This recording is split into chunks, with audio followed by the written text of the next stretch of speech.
Convido a igreja a abrir a palavra de Deus em Atos capítulo 1, por favor. Livro de Atos capítulo 1. Estou trabalhando uma sequência de Atos capítulo 1, nesse momento, e hoje nós pensaremos dos versículos 12 até o versículo 26. Atos capítulo 1, dos versículos 12 em diante. Embora eu já tenha trabalhado os três versículos, o versículo 12, o versículo 13 e o versículo 14, há 2 domingos atrás, quando insistíamos numa sequência de ações da igreja nascente, a igreja de Atos. Essa igreja que se organiza em torno do nome cristianismo, e o cristianismo nasce confirmado exatamente pelas aparições de Jesus, a ressurreição. A base do cristianismo, uma das bases do cristianismo é que o Senhor Jesus ressurgiu dos mortos. E então, essa confirmação da ressurreição é de um significado muito grande à igreja, porque se Jesus ressurgiu, então a igreja ressurgiria. Logo a seguir a esse momento de confirmação, vem a comissão. Afinal de contas, para que ou o que a igreja fará? Pois bem, a igreja será a testemunha fiel. A igreja será a que não se calará, a que jamais se calará. A igreja será aquela que sempre terá a palavra. Quando alguém tiver qualquer dúvida sobre Jesus, sobre as coisas de Jesus, a igreja sempre terá uma resposta. A igreja nasce confirmada, a igreja cristã nasce comissionada. E dos versículos 12 a 14, nós temos duas situações bem interessantes. A igreja nasce muito obediente à palavra, muito consciente. A igreja cristã, quando eu falo igreja, sempre a ressalvo. Igreja sempre existiu, desde o Antigo Testamento. Mas o cristianismo, consolidado em torno da pessoa do Senhor Jesus Cristo, está tendo start nesse momento. E então, esse grupo de pessoas tem uma orientação. Logo depois da ascensão de Jesus, que para a maioria das pessoas estava morto, já era um processo liquidado, mas para os discípulos não era. Para os discípulos a ascensão havia acontecido, havia uma ordem, e a ordem era retornar a Jerusalém. Retornar ao campo de guerra, retornar ao campo da derrota, entre aspas, retornar ao campo do inimigo e permanecer lá por 10 dias pelo menos. E então, lá, a primeira coisa que eles fizeram foi se debruçar em oração. Diz a palavra no versículo 14, todos estes perseveravam unânimes em oração com as mulheres, com Maria, a mãe de Jesus, e com os irmãos deles. Então a primeira coisa que a igreja faz é a prática da oração. A primeira coisa. Eu quero trabalhar os próximos versículos, do versículo 15 em diante, até o versículo 26, hoje, dando uma sequência a essa ideia. O que é que a igreja tem de fazer? Quais são as escolhas que a igreja sempre tem diante de si? Quando uma igreja, uma composição de pessoas cristãs, precisa tomar decisões sérias, como ela faz? O que ela faz? A primeira parte já fica muito clara para nós. A igreja sempre ora. A igreja precisa orar. Não há decisões sem oração na igreja. Não há expectativas de qualquer coisa na vida da igreja se primeiro não existir a oração. A oração é o começo de tudo. Não tem como, de maneira alguma, uma igreja cristã tomar decisões saudáveis se não for pelo caminho da oração. Bom, essa é a primeira parte, mas aí vem a segunda, dos versículos 15 até o versículo 20, que vão nos lembrar de outra coisa, além do conceito de oração. Eu ainda posso reforçar que a oração da igreja não é simplesmente o seu ato de falar. A oração da igreja começa quando ela sabe que não pode fazer nada sem que o Senhor lhe dirija. É aí que começa o período de oração. Uma oração a gente faz em 1 minuto, em 2 minutos ou 3 minutos. Mas nós estamos em oração, nós iniciamos a prática da oração. Nós iniciamos o processo de oração com senso de dependência. E acreditem, talvez seja por isso que não haja, assim, uma quantidade muito grande de orações propriamente dito. Porque o senso de dependência é a consciência da incapacidade de decisões. O senso de incapacidade de tomadas de decisões é que leva qualquer pessoa a um ser maior, a um conhecedor maior. A falta deste senso, naturalmente, faz com que a pessoa não ore. Olha, para que é que eu vou orar? Por que eu vou orar? Se eu acho que eu consigo tomar as minhas decisões. Então, quando os estudiosos trabalham esse tema, gravitam em torno da palavra oração, quase todos, para explicar a falta de oração, ou pelo menos um número muito baixo de orações, para tentar explicar por que é que oração não atrai pessoas, por que é que uma reunião de oração não está cheia de gente, por que é que as pessoas não estão o tempo inteiro dizendo, pastor, quando é que nós podemos ter, nós temos uma reunião de oração, mas poderíamos ter mais uma, poderíamos ter 2, poderíamos ter 3, por que não há? Por que não há? Bom, é aí que os estudiosos dizem que há um senso dominante de que não é necessário. Por que é que a gente tem que orar tanto? Por que orar tanto? Nós já somos crentes há tanto tempo, nós sabemos o que se deve fazer e o que não se deve fazer. Na nossa casa, eu sei como é ser marido, eu sei como é ser esposa, eu sei como é ser pai. Por que é que eu tenho que orar para saber como ser um pai, se eu sei ser? Este senso é um paradoxo, este senso representa, dá uma ideia de que nós temos condições que talvez não tenhamos. E então nós deixamos de buscar o Senhor porque imaginamos ter as condições de viver, de ser marido, esposa, filho, profissional e tudo mais. E então, em meio a estas coisas, ou para estas coisas, não se ora. A gente ora pelo quê? Pelas coisas que aparentemente não dependem de nós. E então há muitas orações. A gente ora para ir ao trabalho e um assaltante não nos assaltar. A gente ora para ir ao trabalho e uma enchente não nos tomar. A gente ora para que as coisas no nosso país andem melhor, mas a gente sempre espera que as pessoas façam. Mas nas coisas que dependem da gente, nas coisas que nós estamos envolvidos, acreditem, é a linha de raciocínio dos que estudam a oração. Nas coisas que dependem de nós, parece que há uma incidência bem pequena da oração. Por quê? Porque nós sabemos como fazer. O que depende de nós, a gente faz. E o que não depende de nós, por isso a gente ora. Pois bem, pois essa é uma ideia que estes versículos derrubam. Esses versículos colocam homens que andaram com Jesus 3 anos e que, humanamente falando, poderiam dizer, a gente sabe como é que se evangeliza, a gente sabe como é que se discipula, a gente sabe como é que se cuida de pessoas, a gente sabe como é um culto de adoração a Deus, a gente sabe fazer tudo isso, mas nós não os vemos agindo assim.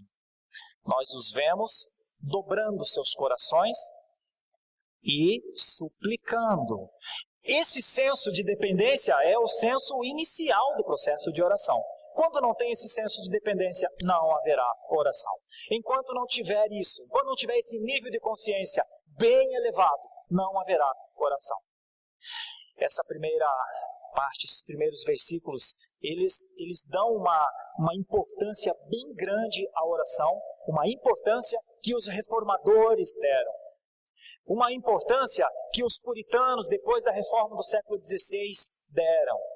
Haja vista, alguns dos puritanos do século XVII e do século XVIII oravam horas no seu dia. Dentre eles, um dos nossos reformadores, Martinho Lutero, orava em média 6 horas por dia. 6 horas por dia. E não imagine que é porque Lutero tivesse tempo. Ele dizia que quanto mais trabalho ele tinha para fazer, mais ele precisava orar. A minha pergunta é, onde isso se perdeu? Quem tirou esse privilégio da igreja? Onde isso foi modificado? Quem foram os destruidores dessa relação tão maravilhosa de Deus com a sua criação, de um filhinho com o seu pai? Quem foi que colocou na mente da igreja moderna que ela não precisa orar? Quem? Senão um senso de poder que o homem foi desenvolvendo. Todas as pessoas que não têm uma prática de oração se sentem muito poderosas.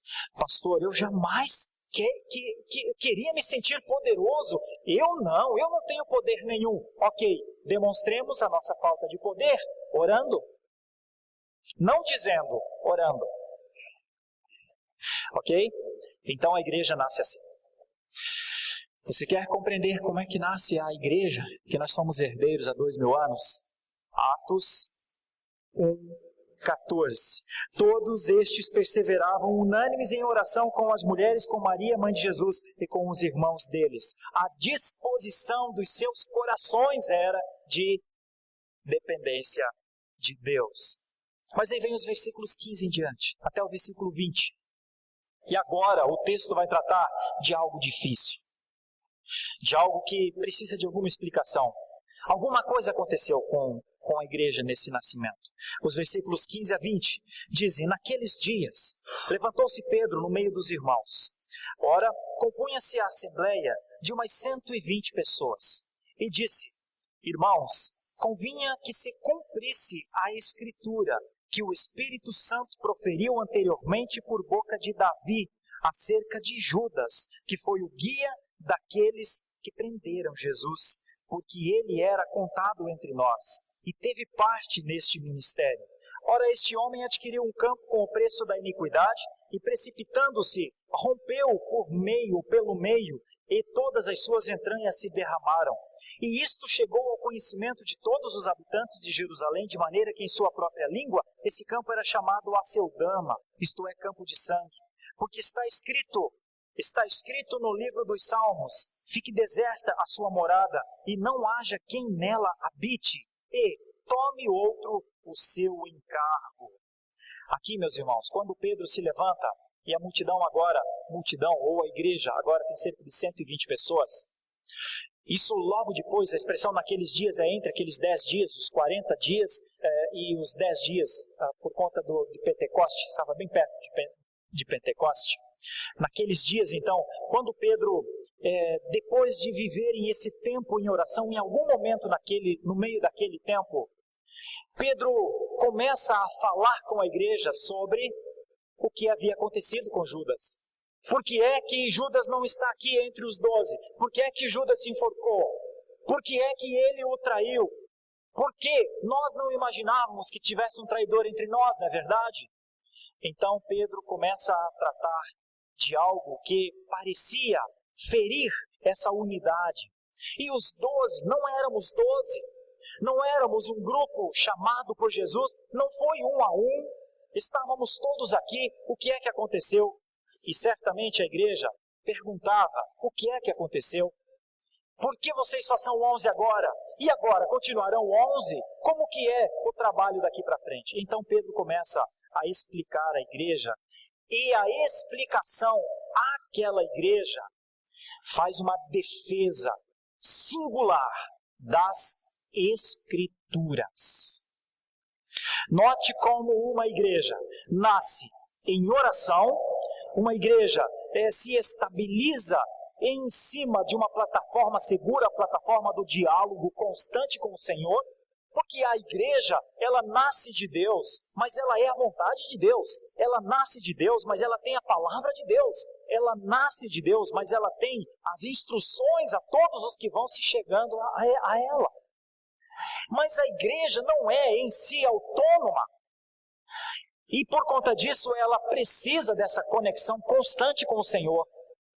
E por isso, os versículos 12 a 14 mostram que os discípulos, os 11, não queriam perder um segundo sequer dessa conversa com o Senhor. E logo a seguir, quando precisa explicar um fato novo, um fato difícil de se explicar, Pedro toma da Escritura, pega do Salmo 69, pega do Salmo 109, aplica e diz: o que aconteceu com Judas é cumprimento das Escrituras. Sabe, nas horas mais difíceis da vida, sabe quando as explicações não são suficientes? Sabe quando Pedro, nesse momento, não teria como dizer: é porque Judas era uma pessoa má.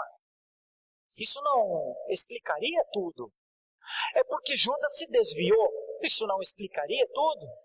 É porque Judas tinha um coração voltado ao egoísmo. Ele se enganou, minha gente. Judas imaginava que Jesus fosse um guerrilheiro e tornaria esse grupo um grupo vitorioso contra o Império Romano.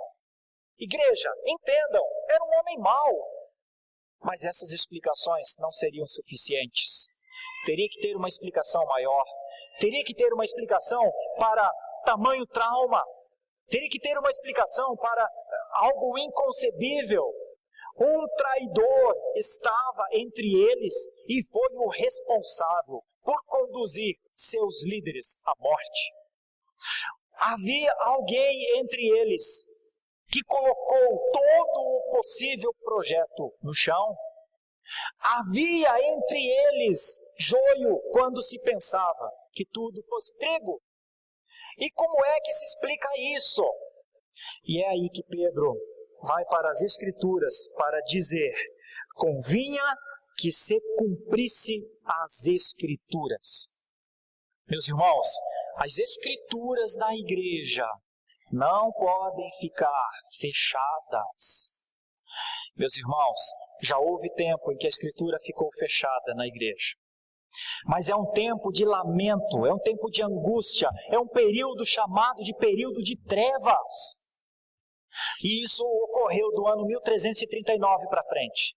De 1339 até aproximadamente o tempo da Reforma, a igreja não tinha o direito, as pessoas da igreja não poderiam usufruir leitura da palavra para tomadas de decisões, para conhecer mais de Deus, para se aproximarem do Senhor, para ouvir as suas instruções. É quando a igreja dominante da época tomou todas as Bíblias, todos os exemplares. E então esse período chamado de período de trevas coincide com um dos períodos mais opressores da história, o período feudal. E então a igreja, a cúria da igreja, enquanto ela tinha as Escrituras com ela e o povo não tinha nada, o povo se afundava no desconhecimento, no despreparo, no desconhecimento das suas condições, das suas organizações, e este é um dos períodos negros da história. A história tem um período negro, a história, não é a igreja, a história, o período do feudalismo, o período de uma época do período medieval, em que a Bíblia não era luz na mão das pessoas. Então imagine, só que vem a reforma, e com a reforma vem a Bíblia, não mais em grego e hebraico somente, não mais em latim somente, mas na língua materna de cada povo. E agora, essa Escritura é luz em todas as línguas, ou pelo menos na grande maioria das línguas do mundo. Meus irmãos, me digam com sinceridade, qual o sentido, qual a lógica de tão grande privilégio, de tão grande valor não ser usufruído?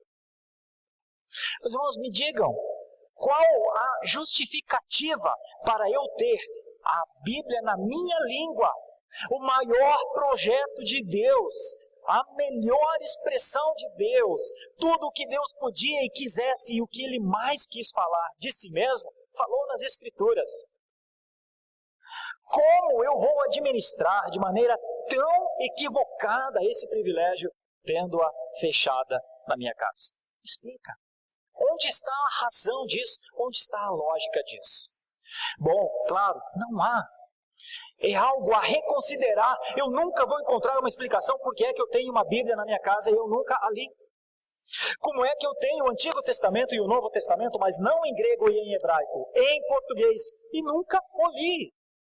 Eu não vou encontrar explicação nenhuma. A única explicação é o reconhecimento do meu pecado. É o reconhecimento da minha negligência. A única explicação é o reconhecimento de que eu, por algum motivo, não tenho interesse em conhecer mais de Deus.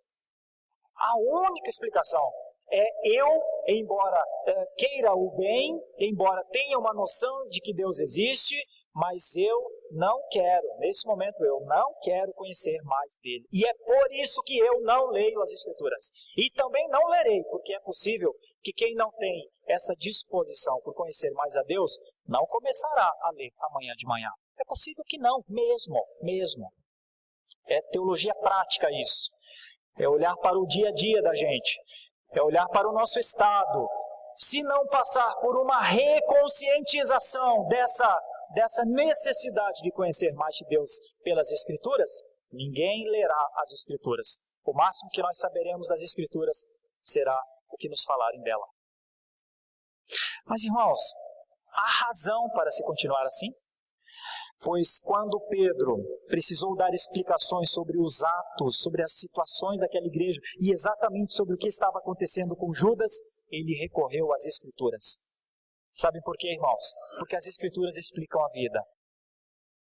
As Escrituras explicam a vida em todos os tempos.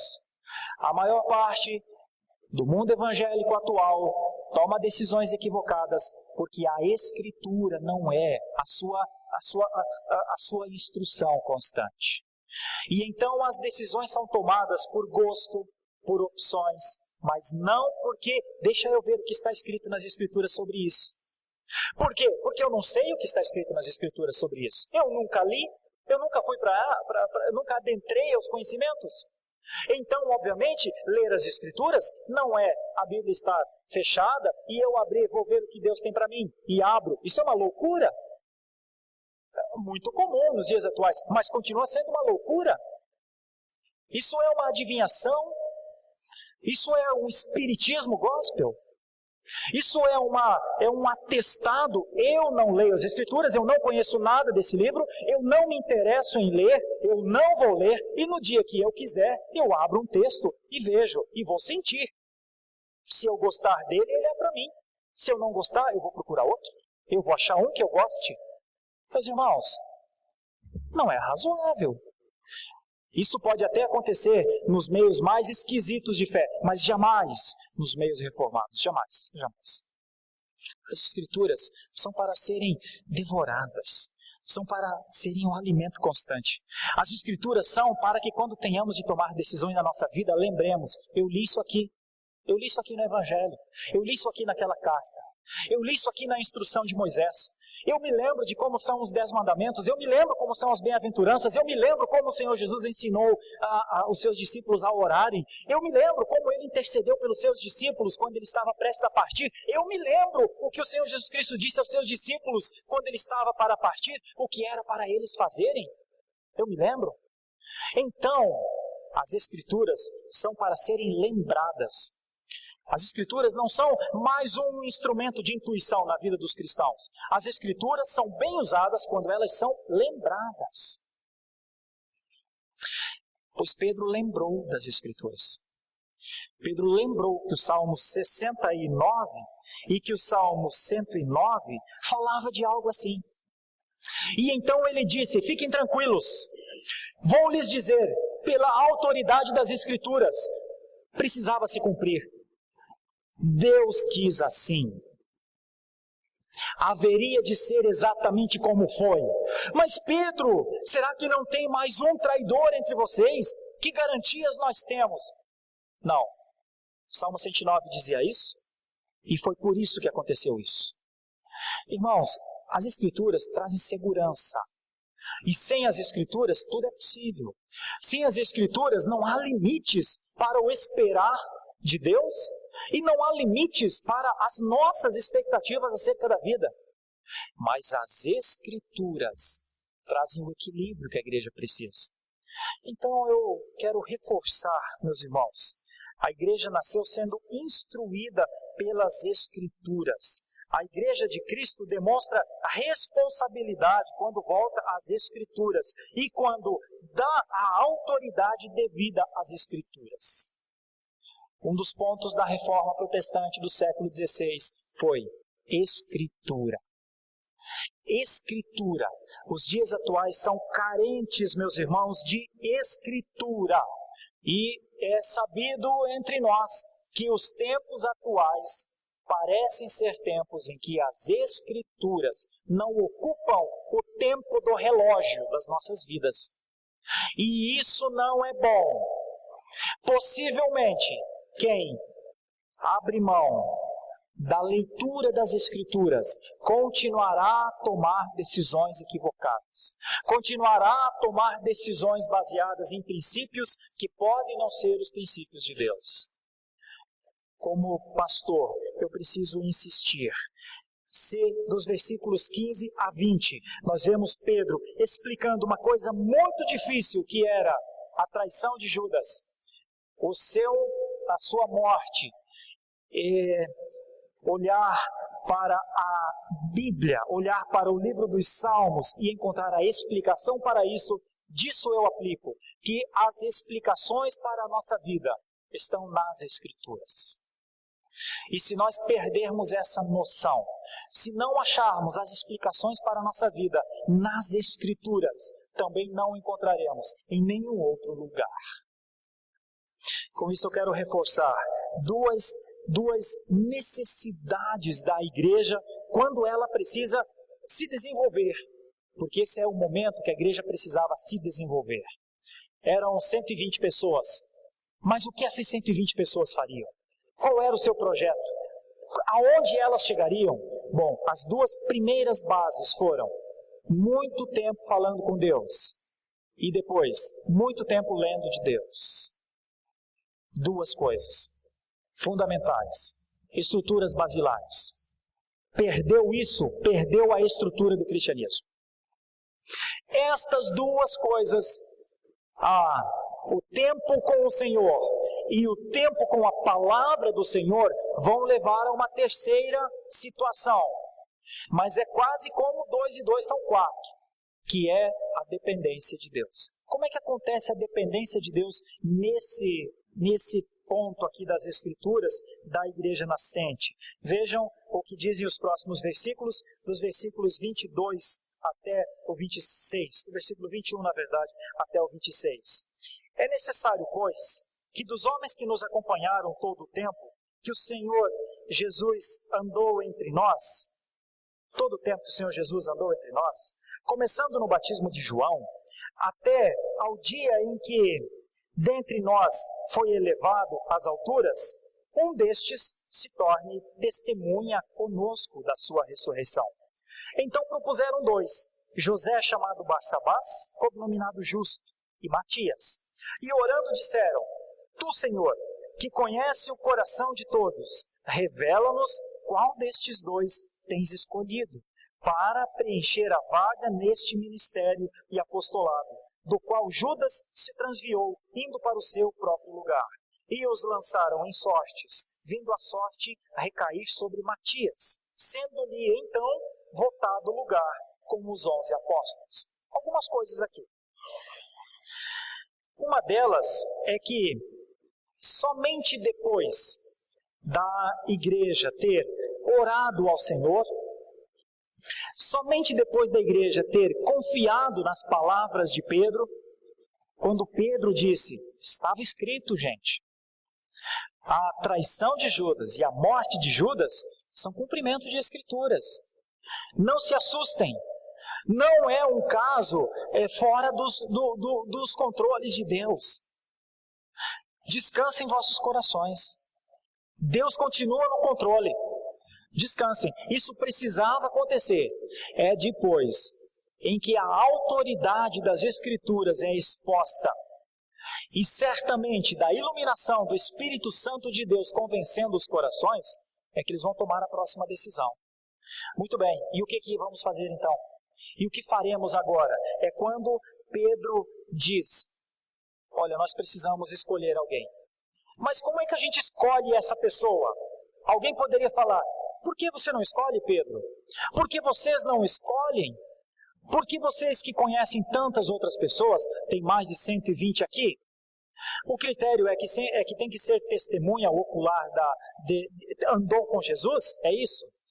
Esse é o princípio? Bom, nós temos muitas pessoas aqui, escolham um de vocês e está tudo certo. Mas notem que não é assim que eles escolhem o 12º apóstolo. Notem que todos os discípulos até ali foram chamados pelo Senhor Jesus Cristo, neste momento, Jesus não está mais entre eles. Jesus havia ascendido aos céus. Então eles, pelo caminho da oração, pelo entendimento nas Escrituras, que assim como foram os 12 patriarcas do Antigo Testamento, Jesus também havia chamado 12 homens ali no Novo Testamento.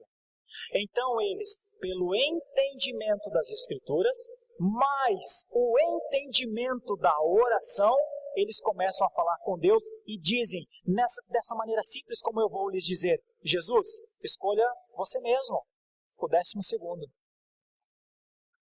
Irmãos, a dependência de Deus, ela não vem por acaso. Ninguém se torna um dependente consciente de Deus num ato espontâneo. A dependência de Deus vem pelo exercício da oração e pelo entendimento da sua palavra. Quanto mais nós vivemos uma prática de oração com o Senhor e quanto mais nós lemos a sua palavra, mais nós confiamos que Ele tem poder para dirigir os atos da nossa vida. E então, notem a particularidade da situação.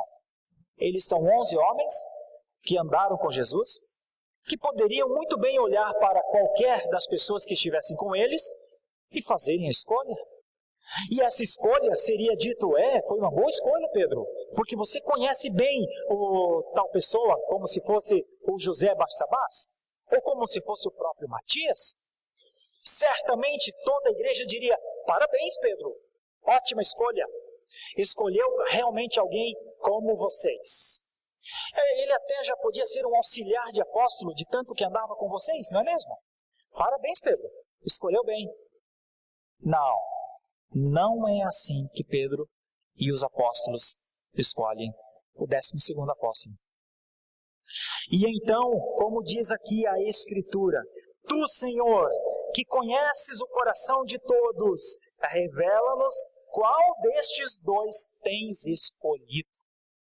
A oração é uma certeza que Deus está no comando.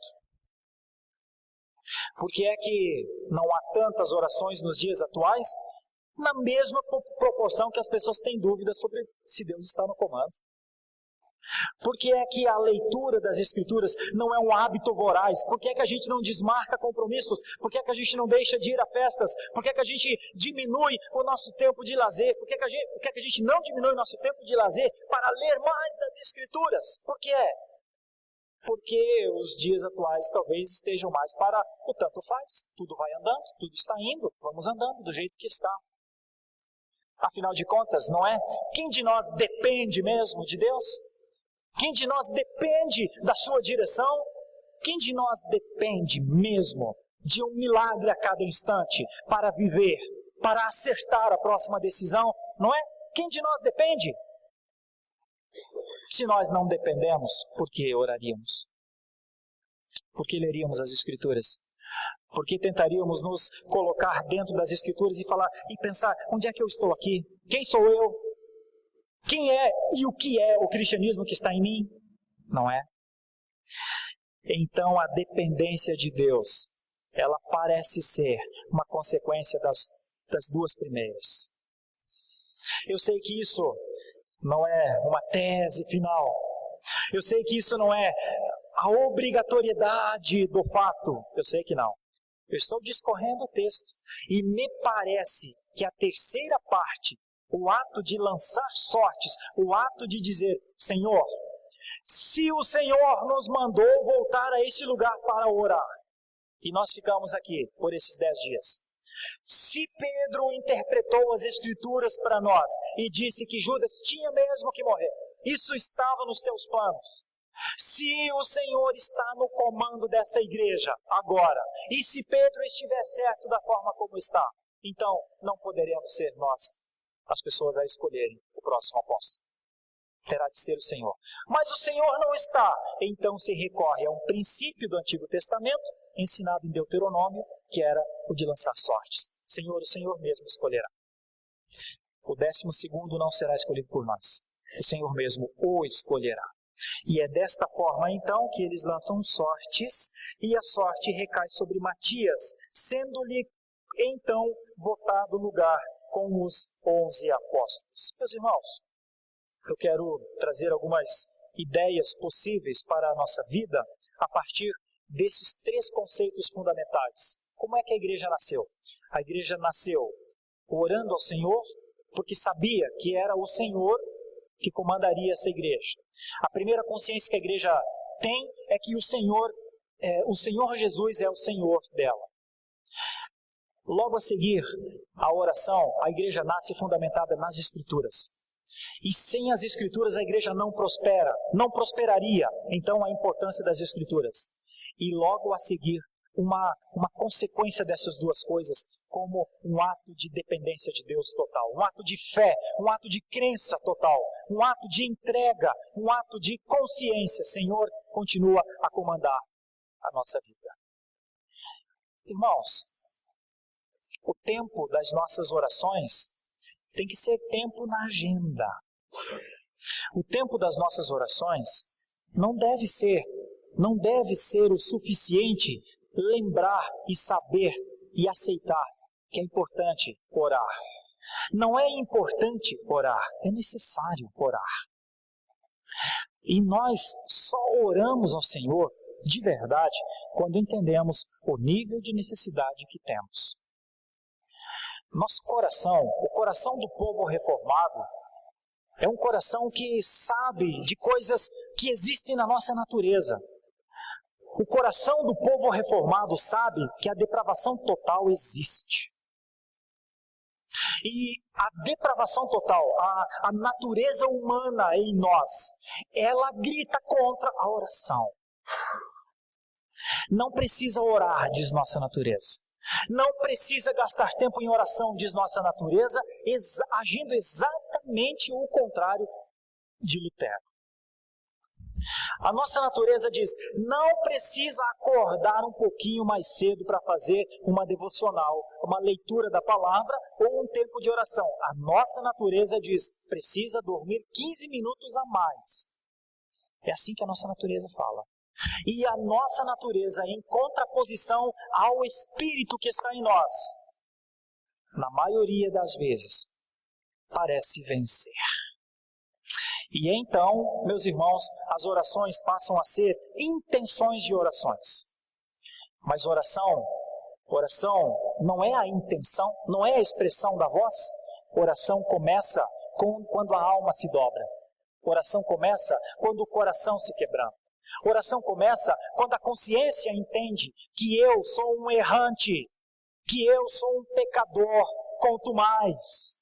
A oração aparece na vida da gente, não como um ato virtuoso. A oração aparece como tábua de salvação. A oração surge na nossa vida com a consciência de que nós não sabemos nos conduzir como convém. Quando achamos que sabemos nos conduzir como convém, a primeira coisa que cessa é a oração.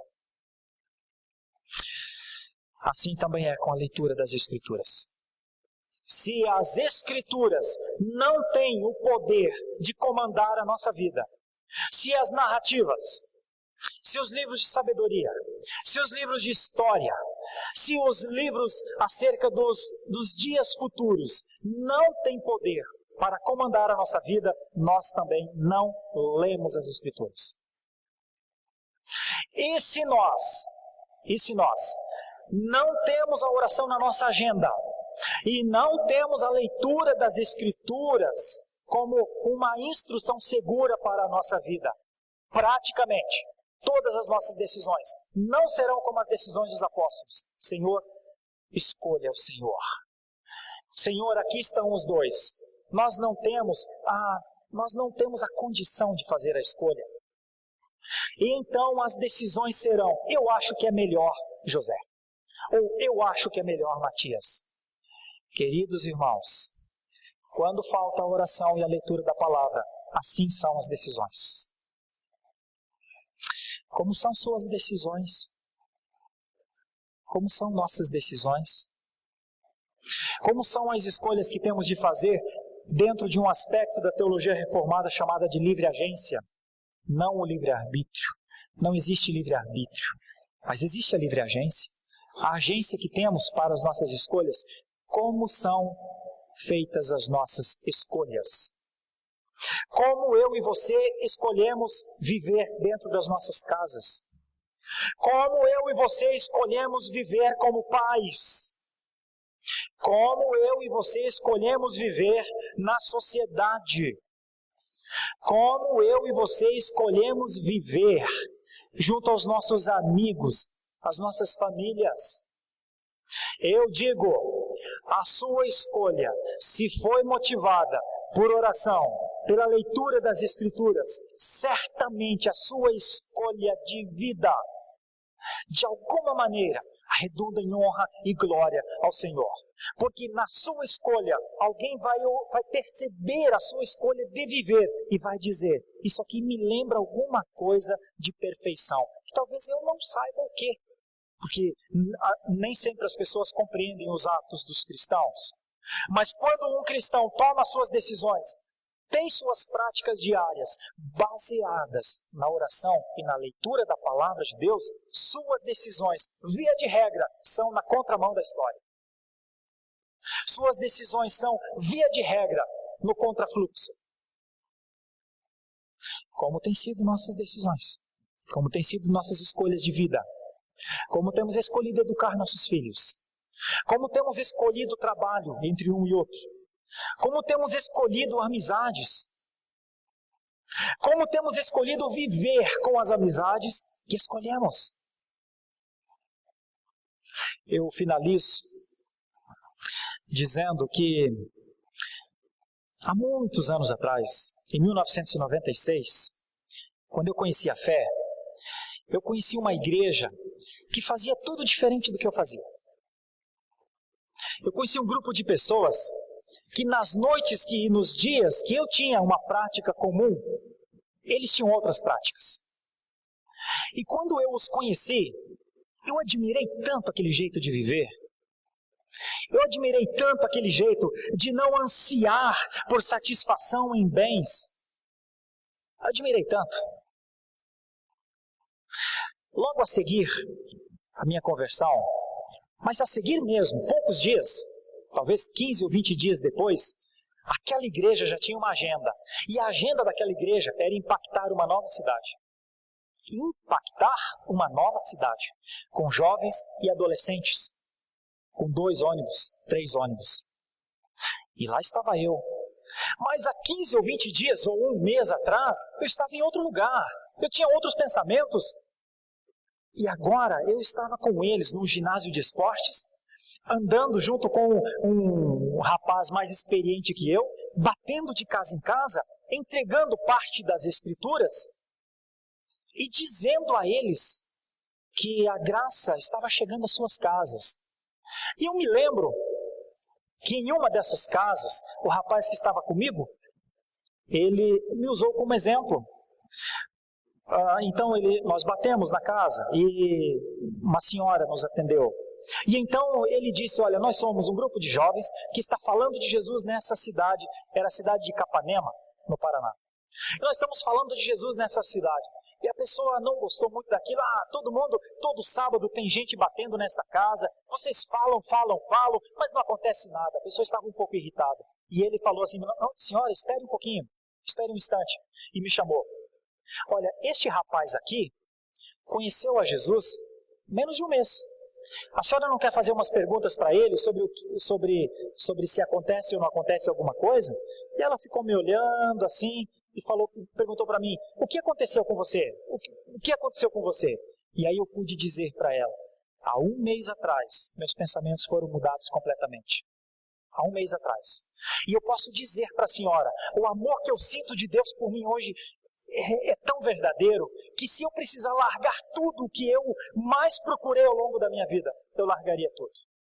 E foi o que aconteceu. Algum tempo depois, ela nos chamou para entrar. E então aquele rapaz que estava comigo pôde orar com aquela senhora. Eu só assisti, eu não fiz nada. Sabe o que eu estou querendo dizer com isso? Que eu conheci uma igreja muito poderosa, uma igreja lindíssima, uma igreja admirável, através de jovens e adolescentes. Foi dali que eu vim para o seminário.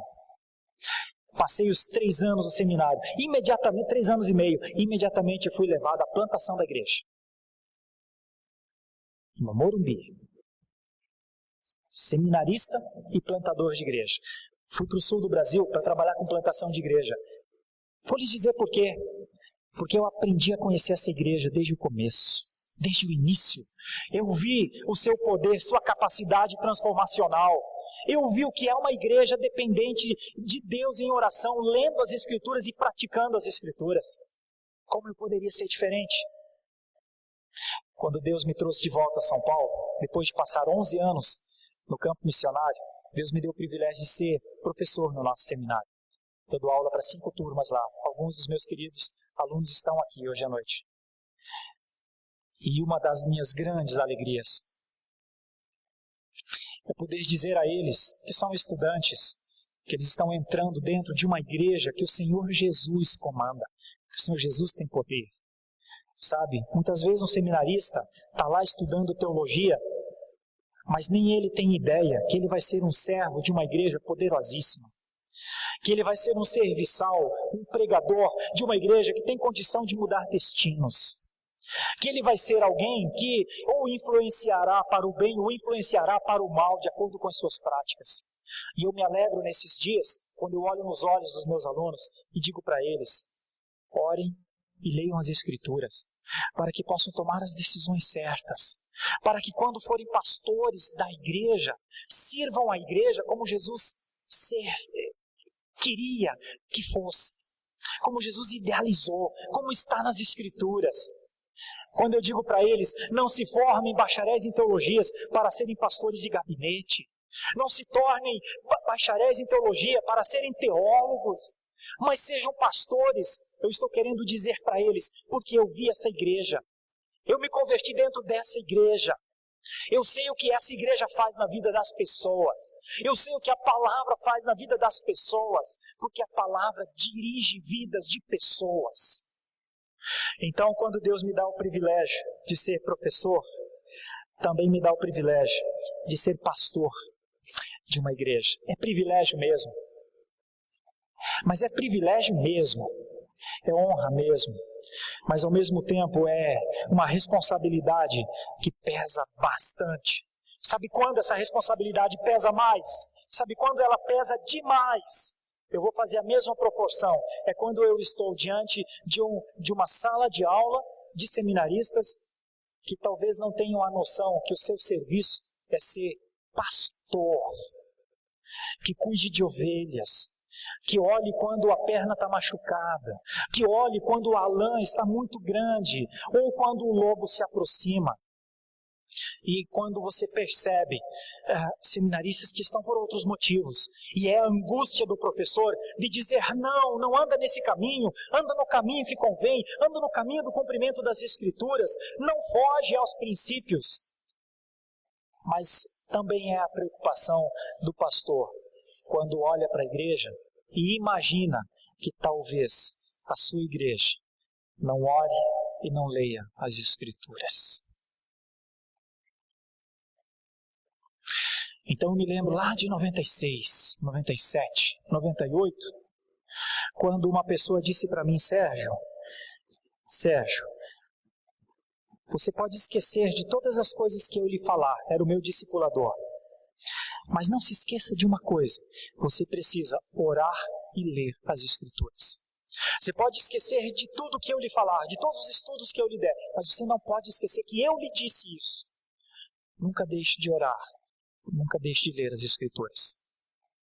Agora, muitos anos depois, 20 anos depois, eu uso as mesmas palavras para lhe trazer ânimo, meu irmão, minha irmã, meu amigo, nesta noite, neste culto de adoração, aqui na Igreja Presbiteriana de Santo Amaro. Você pode esquecer todos os meus sermões, mas não esqueça que um dia passou um pastor por aqui que disse: se você não estiver lendo as Escrituras e orando ao Senhor, reconsidere imediatamente a sua vida, porque eu lhe disse isso, porque eu estou lhe dizendo isso agora. Você pode esquecer de tudo que eu falar, mas não esqueça que eu estive aqui e que eu disse para você: você tem que ser um homem ou uma mulher de oração. Você tem que ser um homem ou uma mulher de leitura das Escrituras. Porque as tuas decisões demonstrarão se você é um homem de oração e de leitura das Escrituras. Como foi com os apóstolos? Como foi com os apóstolos? Que o Senhor nos dê graça, que o seu Santo Espírito nos convença.